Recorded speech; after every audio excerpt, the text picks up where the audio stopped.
하지만 에스트로겐만 너무 많아도 문제가 될 수 있다. 얼마 전 자궁 내막암 수술을 받았다는 박모 씨. 주병이 아직도 있어요. 10년 정도 생리가 불규칙했지만 관심을 기울이지 않았던 것이 화근이었다. 아, 그런 거는 심했었어요. 거의 심하면 한 6개월에 한 번 정도 한 거긴 했었어요. 그거를 거의 한 10년 주기로 그런 식으로 하니까 원래 그런갑다 그랬었어요. 생리가 거의 불순해지면서 자꾸 붓고 그게 이제 계속 살이 되더라고요. 자궁 내막암은 자궁 내막 증식증에서 시작된다.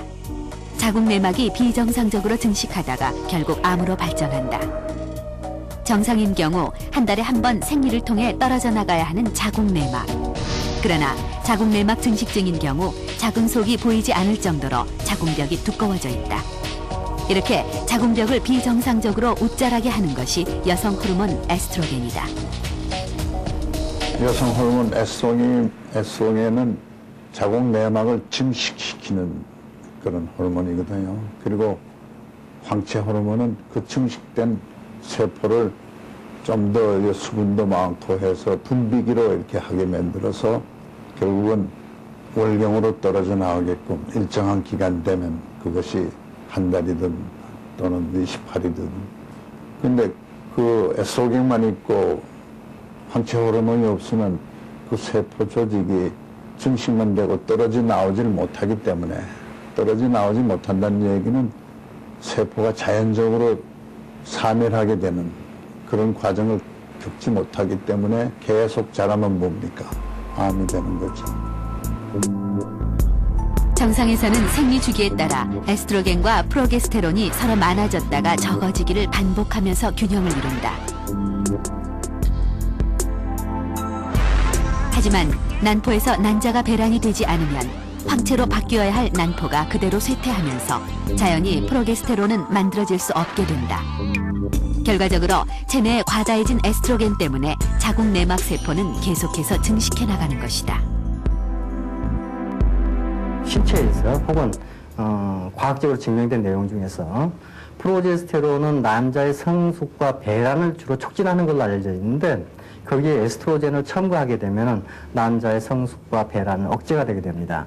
이와 비슷한 혹은 반대적인 예로 자궁에서는 에스트로겐의 핵수용체 숫자가 프로제스테론에 의해서 감소되게 됩니다. 그래서 간접적으로 프로제스테론이 에스트로겐의 작용을 억제하는 그런 효과를 나타나게 되죠. 그래서 두 개의 호르몬이 서로 반대적인 어떤 효과를 보인다라 해서 우리는 기량작용이라 그렇게 표현하고 있습니다. 미국 캘리포니아주 산타바바라에 위치한 센섬 메디컬 센터. 이곳에서는 프로게스테론을 이용해 유방암을 치료하고 있다. 유방암 세포를 자극하는 에스트로겐을 프로게스테론으로 억제하는 방법이다. 유방암 환자인 레베카도 6개월 전부터 천연 프로게스테론을 이용한 호르몬 치료를 받고 있다. 정상적인 경우 에스트로겐과 프로게스테론이 체내에서 동시에 생성되고 두 개의 호르몬 수치가 오르락 내리락 하면서 세포에 신호를 보내서 세포들이 성장하고 사멸하는 과정을 조절하게 됩니다. 그런데 갱년기에는 난소 기능이 떨어지면서 결과적으로 뇌와 난소 간의 신호가 약해지게 됩니다. 그래서 특히 에스트로겐의 영향을 받는 유방암의 경우 그 반대로 프로게스테론을 이용해서 암세포의 정식을 억제하는 겁니다. 고장난 호르몬의 사이클을 이런 식으로 보완해주는 것이죠. 에스트로겐 때문에 흐트러진 호르몬 균형을 프로게스테론으로 잡아주는 것이다. 그렇다면 체내에 에스트로겐이 비정상적으로 많아지는 이유는 무엇일까? 미 에모리 대학의 하이디 박사는 최근 흥미로운 연구 결과를 발표했다. 우리는 5살에서 24살 사이에 딸을 둔 엄마들을 대상으로 그들이 살고 있는 지역이 화학물질에 얼마나 노출됐는지, 그리고 출산 후 모유를 먹였을 때 아이들의 성장에 어떤 영향이 있는지 살펴봤습니다.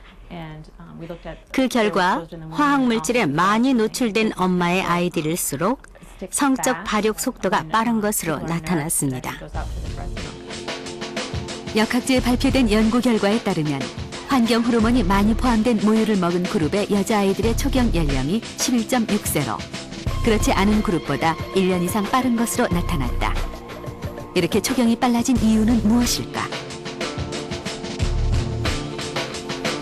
이런 징후들은 우리 주변에서도 찾아볼 수 있다. 8살 이전에 유방이 발달하고 월경이 시작되는 성조숙증이 바로 그것이다.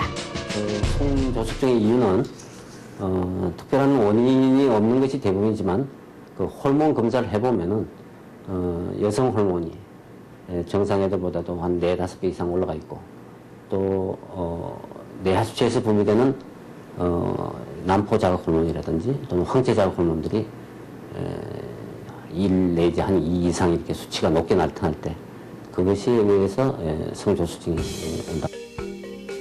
뚜렷한 원인이 밝혀지진 않았지만 2차 성징을 담당하는 에스트로겐이 과잉 분비되면서 나타나는 성조숙증. 실제로 성조숙증의 에스트로겐 수치는 같은 또래 아이들에 비해 보통 6배 이상 높다. 하이디 박사는 환경 호르몬이 성조숙증의 원인이 될 수 있다고 주장한다. 환경 호르몬이 직접적으로 에스트로겐의 수치를 높이는 것은 아니지만 서로 비슷한 구조를 갖고 있기 때문에 인체가 잘못 인식해서 에스트로겐처럼 작용하게 되고 여성 호르몬이 많아지는 효과를 나타내는 것이죠.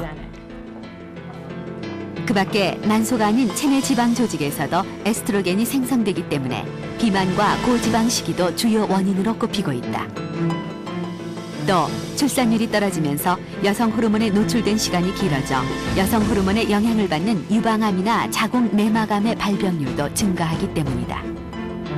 자기 월경 주기를 정상적으로 유지하는 거가 제일 중요할 겁니다. 아주 한마디로 말하면 자기 월경이 꼬박꼬박 양도 일정하게 나온다 하면 그분은 그렇게 여성 호르몬에 대해서 걱정할 필요가 없어요. 체중도 적당하고 너무 말라도 안 되고 또 너무 과체중 돼가지고 그것도 나쁘고 이래요. 너무 마른 거여서도 문제되는 분들이 있어요. 여기 보면 날씬해지려고 그러다 보면 난소 기능이 망가지거든요. 뚱뚱해도 망가지지만은 그런 거가 참 중요합니다. 자기 그 월경 주기를 정상적으로 이렇게 갖는다는 거 그게 제일 중요합니다. 그렇게 해놓으면 이런 거 생길 염려가 없어요. 우리나라 성인 여성 10명 중 1명이 앓고 있는 흔한 질병이 있습니다. 바로 요실금인데요. 대부분의 여성들이 치료를 받지 않아서 병을 키우는 경우가 90%에 이릅니다. 자연스러운 노화 현상이라고 생각하거나 또는 수치스러워서 치료를 피하기 때문인데요. 이 여성뿐만 아니라 남성도 요실금 환자가 많다고 합니다. 다음 이 시간 생로병사의 비밀을 통해서 요실금의 굴레에서 벗어나시기 바랍니다.